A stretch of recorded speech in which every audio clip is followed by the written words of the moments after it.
Investasi saham versus obligasi. Mana yang lebih menguntungkan? Obligasi adalah surat utang, sedangkan saham adalah surat kepemilikan perusahaan. Kalau lu punya uang 10 juta, baiknya investasi di mana ya? Saham atau obligasi? Dalam video ini ada 3 hal yang mau gua bahas. Pertama, apa itu obligasi? Yang kedua, apa bedanya sama saham? Yang ketiga, kalau punya 10 juta, lebih baik investasi di mana ya? Saham atau obligasi? Pertama, apa itu obligasi? Lu punya duit, lu punya temen. Temen lu mau ngutang 10 juta rupiah. Dia berjanji akan balikin tahun depan 12 juta. Berarti 20% lebih besar kan daripada apa yang dia pinjem. Lumayan. Apa buktinya dia minjem uang ke lu? Lu bikin deh yang namanya surat utang. Isinya, lu minjemin dia 10 juta dan dia bakalan balikin duitnya 12 juta di tahun depan. Dengan catatan tambahan, dia bayarnya 1 juta per bulan sampai 12 bulan ke depan. Kan pas tuh 12 juta, ya nggak?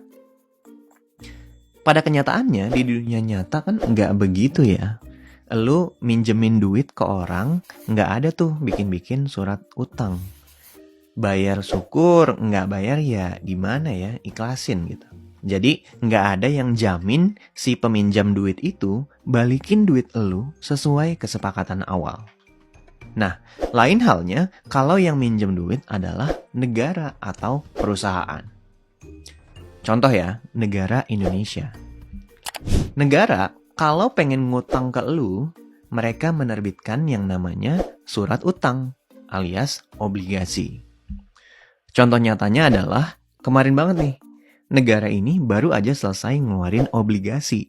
Namanya ORI 23 kayak gini. ORI ini kepanjangannya obligasi negara retail. Lalu 23 artinya udah yang ke-23 kalinya.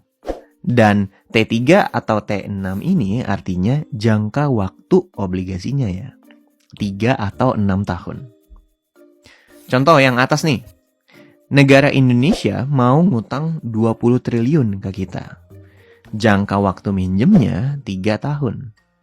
Dengan syaratnya adalah minimal pembelian 1 juta dan maksimal 5 miliar per orang. Untuk yang 3 tahun. Ini kuotanya 20 triliun ya. Manfaatnya apa sih kalau kita beli surat utang ini? Manfaatnya adalah kita dapat bunga. Yang tenor 3 tahun bunganya adalah 5,9% per tahun. Misalnya kita minjemin duit 10 juta ke Indonesia. Indonesia akan ngasih bunga 5,9% per tahun. Bunganya dibayarnya per bulan. Namanya kupon. Hitung-hitungannya begini. Kita minjemin uang 10 juta nih. 10 juta kita kali 5,9%, hasilnya 590 ribu. Jadi setahun kita dapat bunga 590 ribu. Tapi yang jadi hak kita itu 90% dari bunganya aja ya. Karena 10% itu buat bayar pajak penghasilan. Jadi totalnya kita dapat bunga 531 ribu rupiah. Kalau kita ngutangin Indonesia selama 1 tahun.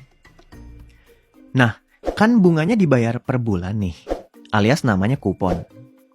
Berarti 531 ribu tadi dibagi 12 bulan, hasilnya adalah kita dapat kupon 44.250 rupiah per bulan yang akan ditransfer langsung ke rekening kita.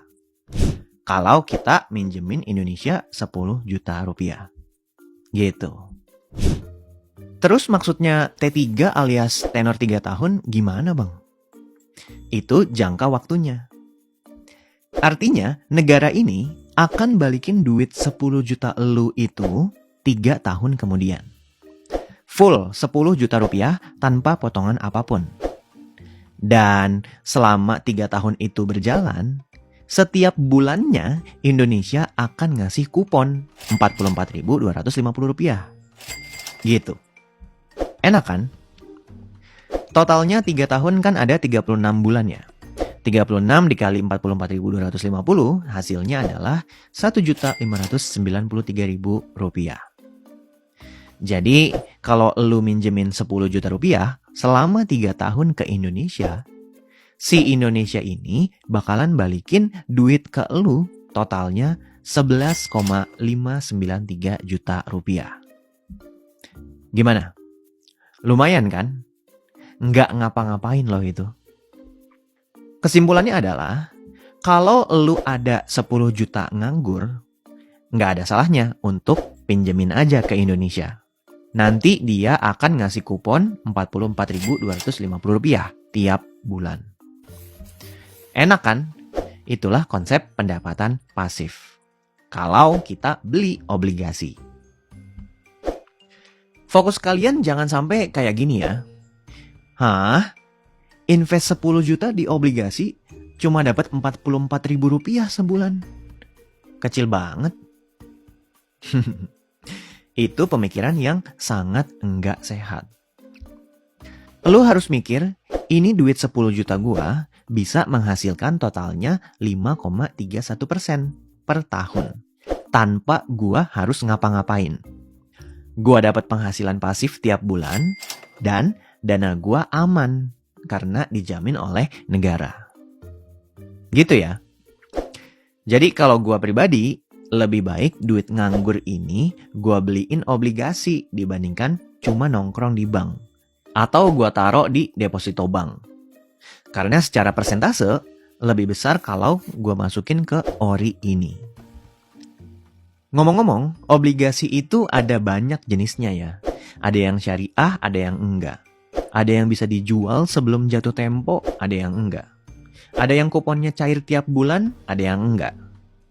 Tapi secara konsep sama aja.